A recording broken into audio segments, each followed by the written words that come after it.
Hi, I'm Brooklyn. And I'm Skylar. And welcome back to The Biology of Sports. In this episode, we will be talking about the law that was passed in 2004 when the IOC allowed transgender athletes in Olympic sports.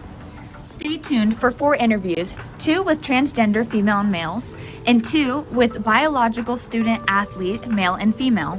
We will be talking about the solution of our issue, our personal opinions, and facts to back it up. Let's get into it. In 2004, the IOC allowed athletes who have changed their sex to compete in their preferred categories. There are many views regarding this topic. Some people believe that having a transgender male playing in biological men's sports and a transgender female playing in biological women's sports creates an unfair playing ground. Others disagree by saying that transgenders should be allowed to play in the category that feels right to them because they now identify as a different gender. The solution to appeal to both groups is to make 4 categories in the Olympics. The 4 categories would be transgender males, transgender females, biological males, and biological females. Our solution makes it so biological men and women have a fair advantage in their sport.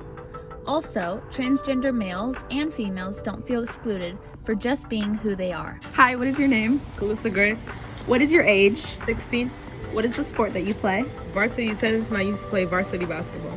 What is your opinion of allowing transgender people in the category of their choosing? I think it's not fair because they have physical advantages and their physique is different than the other people that are playing the sports. So we have an idea is to create 4 categories, one for biological male and females, and then the other 2 for transgender male or females. What is your opinion on that? I agree with that because then they're all like built the same. And do you have a personal idea to help that? No, I think your idea is pretty good because then there's no disadvantages to anybody that's playing the sport. Here's a few clips from an interview of Veronica Ivy on the Daily News discussing trans women in women's sports. Trans women should be able to compete, but in the men's races then, because they'd still be able to compete in the sports. But they're women and they're female. So, like I said, this boils down to, are trans women really women? Are they really female? Because if you think yes, then we belong competing with other women. So it's an extreme indignity to say, I believe you're a woman, except for sport, right? So you can't single out one of the most important facets of our society. We are obsessed with sport. So you can't say that, like, I believe you and I support you, but not for this one really big thing that society really cares about. Given how sport is currently structured, should we include trans women and intersex women in women's sport? And my answer to that is a clear yes. If you want to say, should we revisit how we structure all of sport? I would say, yeah, we should do that. But if your only reason for doing that is because you can't just accept trans women or women, that's a problem I got with you. In this segment, we will be talking about our own personal opinions on this topic. So what is your opinion on allowing transgender female or male in the category of their choosing? I do not understand this law on why they put transgenders with the category of their choosing, but later seeing how it has affected women playing their sports and men playing their sports, they have an unfair advantage in my opinion. I agree with that. I feel there is some biological reasoning and facts that it does prove to be unfair.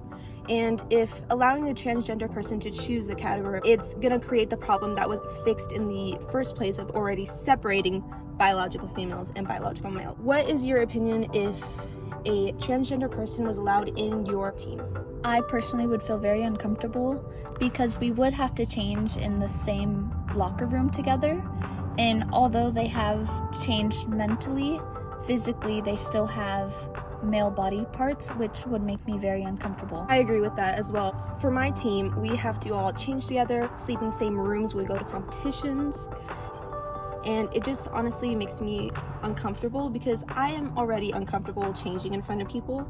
And if it's just a person with a different physical appearance, it would just make me more uncomfortable with the situation. I do understand where they're coming from, but you also have to look at it as the biological female's perspective because it is completely different.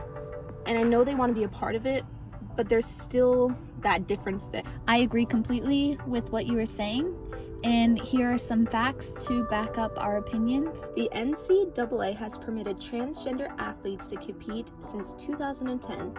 The first transgender athlete was a tennis player known as Renee Richards. The 1932 Summer Olympic was the first instance for an athlete now known to be intersex competing. In 2003, an International Olympic Committee approves policy for post-operative transsexuals to compete in women's events, expecting it to be rare.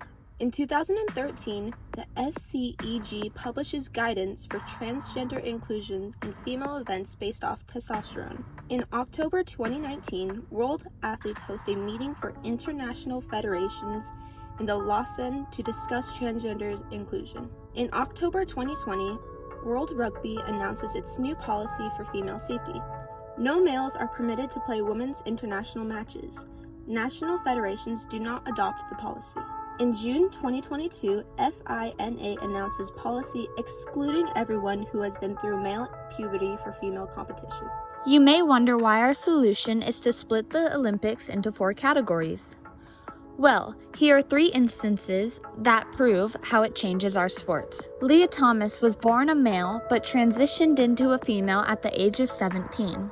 She's the first transgender athlete to win an NCAA. Leah Thomas is a swimmer that broke the world record by 9.18 seconds, stated by NBC News. She competed against Riley Gaines and won, which caused a problem in the sports community because of the physical advantages Leah has. People have accused her of transitioning into a female to win competitions, but she states that transitioning has made her a happier person. The second person is Laurel Hubbard, who is a transgender from New Zealand. She set a new weightlifting record and has already won 2 competitions this year when competing in the women's category. The last person is Emily Bridges, who was banned from competing in the male open category and the highest level female category of cycling. She spoke out against this by saying, "I was banned from competitive cycling because I'm trans." We aren't discriminating against them just because they are trans.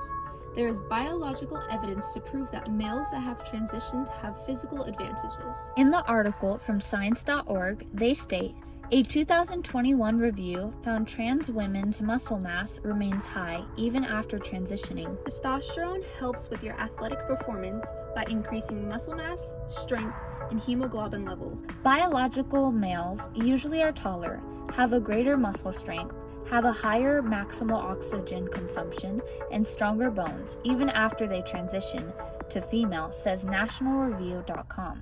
Although we feel sympathy towards transgender males and females, we still have to stick to our opinion that their advantages cause a very unfair playing ground for biological males and biological females. By our solution of 4 categories, it provides a fair opportunity for those who have the same athletic durability and strength.